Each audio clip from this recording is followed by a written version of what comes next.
खुलुमबाय digital news नायगिरि साफ्रोम बयखौबो बरायग्रोबाय बे समाव दङ आङो उदालगुरि जिल्लानि सिङाव थानाय नोलोबारि बाथौ आश्रमाव बे बाथौ आश्रमाव उदालगुरि दुलाराय बाथौ गौथुमा सानथामनि हाबाफारि लानानै हाबाफारि खुंफुंनायखौ जों दिनैनिफ्राय जागायनायखौ जों नुनो मोन्दों बे समाव केमेरा पारसन बिथाङा दिन्थिबाय थादों दिन्थिनो नाजालांदों जों माबायदि समायना बे सानथामनि हाबाफारि लानायाव दुलाराय उदालगुरि जिल्ला दुलाराय बाथौ गौथुमा मेहेरगोनां समायना हाबाफारि खुंफुंदों लोगोसे मा हाबाफारि लानानै बिथांमोना दुलाराय बाथौ गौथुमनि उदालगुरि जिल्ला दुलाराय बाथौ गौथुमनि हाबाफारिखौ माबायदि खुंफुंनो लादों बे समाव आं बिथांनिफ्राय मिथिनो नाजागोन। खुलुमबाय बयनिसिमबो उदालगुरि जिल्ला दुलाराय बाथौ गौथुमनि खुंगा 33थि बोसोरारि जथुमा बे जथुमाया दिनैनि साननिफ्राय सानथामनि हाबाफारि लानानै नोलोबारियाव खुंनो थांगासिनो दङ। दा बे हाबाफारियाव जोङो दिनैनि गिबि सानाव जोंहा मोनाबिलि समाव थान्दै मेल दङ। बे थान्दै मेलाव जोङो जोंनि जिल्ला गौथुमनि आरो धोरोमनि सोमोन्दै बोरैहाय जौगासार लाबोनो हागोन बिनि सायाव सावरायनाय जागोन आरो गाबोननि सानावहाय गिबि हाबाफारि महरै जोंहा फिरफिला बिरहोनाय दङ आरो गोथैसि बावनाय हाबाफारि दं आरो बेजोंनो लोगोसे गाबोननि सानाव जोंहा खोलोब मोनथाम सावरायमेल दङ।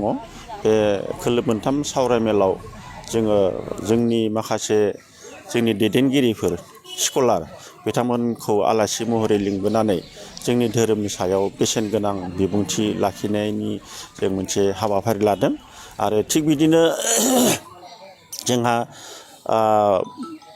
फैगोन 30 जानुवारि खालार खालि जोंहा गेवलां मेल जागोन।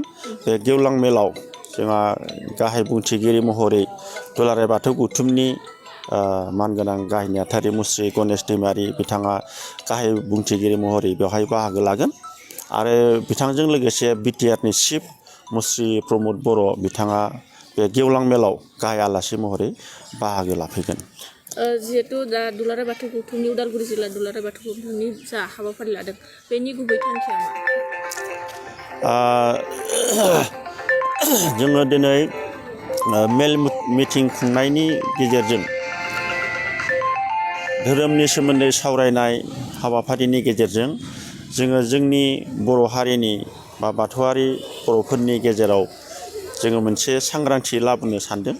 सोलोंथाइनि बिथिङाव धोरोमनि बिथिङाव समाजनि बिथिङाव आरो बायदि बायदि बिथिङाव जोङो बोरैहाय जोङो सांग्रांथि लाबोनानै जोंनि बर' हारिखौ जौगानो हागोन बिनि सायाव जोङो गोबां सावरायनाय हाबाफारि लाबोगासिनो दं। थिग बिदिनो नैबे 33थि बोसोरारि जथुमायाबो बिनि मोनसे नेरसोन। बाथौ सिबियारिफोरखौ मा खावलायनो सानो बे समाव बाथौ सिबियारि जोंनि रायजो राजा गेदेमा बिथांमोनखौ आं खावलायनो सानदों जे जोंनि धोरोमखौ जोङो बांसिनै धोरोमखौ प्राधान्य होनांगौ आरो जोंनि आंगो धोरोम बे आंगो धोरोमा बाथौ धोरोम दा बेखौ जोङो जेरावबो जेरैबो जोङो बेखौ जोंनि आंगो हिसाबै जोङो बयबो बजबना लानांगौ आरो थिग बिदिनो बेखौ फोसाबनायजों लोगोसे जोङो बेखौ जौगाहोनो थाखाय जोङो नाजानो नांगोन। हाबाफारियाव बाहागो लानो थाखाय मा खावलायो? जोंनि उदालगुरि जिल्लानि बे 33थि खुंगा बोसोरारि जथुमायाव जिहेथु जोङो माखासे गोनां हाबाफारि लादों। गेवलां मेलाव जोंहा माखासे गिदिर आलासिफोर फैगोन बिथांमोना धोरोमनि सोमोन्दै गोबां बाथ्रा बुंगोन बेखायनो जोंनि बाथौ सिबियारि रायजो राजाफोरखौ बे हाबाफारियाव दोलै नोगोरै बाहागो लाफैनो थाखाय आं खावलायनो सानो। नोंगौ थारैनो उदालगुरि जिल्ला दुलाराय बाथौ गौथुमनि गाहाय नेहाथारि बिथाङा फोरमायनानै होबाय मा हाबाफारि लानानै बिथांमोना सानथामनि हाबाफारि लानानै हाबाफारिखौ खुंफुंनो थाखाय सेथि साननिफ्राय जागायनानै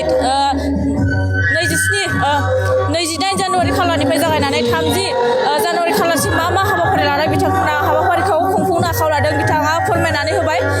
आसा खालामो बिथांमोननि जा हाबाफारि लानाय गासैबो मोजां जाफुङो बेखौनो बुंनानै डिजिटेल निउसनिफ्राय आं करिना बर' गोजोन्थों खुलुमबाय।